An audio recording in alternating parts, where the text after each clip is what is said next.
के राष्ट्रपति Vladimir Putin की अगवानी करने के लिए पीएम मोदी एयरपोर्ट पर खुद मौजूद रहे। उन्होंने पुतिन का गर्मजोशी से स्वागत किया। स्वागत के तुरंत बाद दोनों नेता जिस कार में एक साथ रवाना हुए वो पूरे कार्यक्रम का सबसे बड़ा आकर्षण बन गई। ये कार है सफेद रंग की टोयोटा फॉर्च्यूनर। अमूमन प्रधानमंत्री मोदी का काफिला बेहद सख्त प्रोटोकॉल को फॉलो करता है। हर तरह से सुरक्षित माने जाने वाली रेंज रोवर कार में ही वो सफर करते दिखते हैं। वहीं जिस कार में पुतिन सफर करते हैं वो ऑरएस सेनेट लिमोजीन है। ये आमतौर पर विदेश यात्राओं में उनके साथ रहती है। सेनेट उनकी सुरक्षा टीम का मुख्य हिस्सा होती है। इसे मॉस्को की ऑरस मोटर्स ने बनाया है। सेनेट को रूसी राष्ट्रपति की ऑफिशियल सरकारी कार के तौर पर भी जाना जाता है। अपने बख्तरबंद फ्रेम और रोल्स रॉयस जैसी स्टाइलिंग के साथ ये विदेश यात्राओं के दौरान रूसी राष्ट्रपति की सुरक्षा व्यवस्था का एक ज़रूरी हिस्सा बन गई है। लेकिन इस बार दोनों नेताओं ने अपनी पारंपरिक कारों को छोड़कर टोयोटा फॉर्च्यूनर को चुना। ये दोनों नेताओं के लिए तय प्रोटोकॉल से हटकर एक असामान्य बात थी।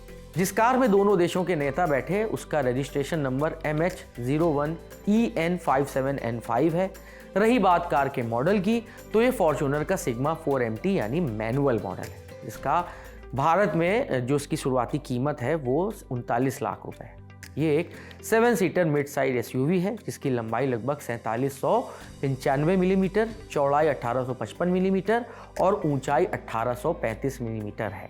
2745 मिलीमीटर का इसमें व्हील बेस मिलता है। सरकारी रिकॉर्ड के मुताबिक ये कार BS6 वेरिएंट है और अप्रैल 2024 में रजिस्टर्ड हुई।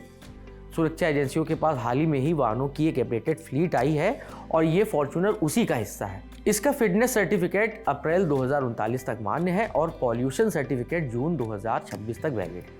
ये तो बात हुई कार की डिटेल्स की, लेकिन इस बात की सबसे ज़्यादा चर्चा हो रही है कि आखिर प्रधानमंत्री और रूसी राष्ट्रपति ने इसे ही क्यों चुना।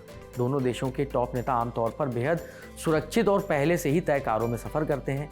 ऐसे में एक सामान्य SUV में दोनों का सफ़र करना उनके व्यक्तिगत भरोसे और आपसी रिश्तों की झलक माना जा रहा है। एयरपोर्ट से निकलकर दोनों नेता सीधे प्रधानमंत्री के आवास 7 लोक कल्याण मार्ग के लिए रवाना हुए। इस मौके पर पीएम निवास को भारत रूस की दोस्ती दर्शाने वाले विशेष सजावट और दोनों देशों के झंडों से रोशन किया गया था।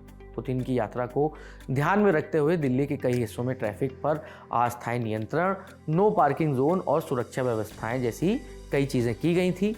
एयरपोर्ट से पीएम आवास तक का सफर उनकी यात्रा का पहला चरण था। इसके बाद दोनों देशों के बीच कई उच्च स्तरीय वार्ताएं हुई और कई अहम बैठकें भी तय हैं। इस खबर की स्क्रिप्टिंग की है साथी रिदम ने। मैं हूं नीरज और आप देखते रहिए दी लल्लन टॉक।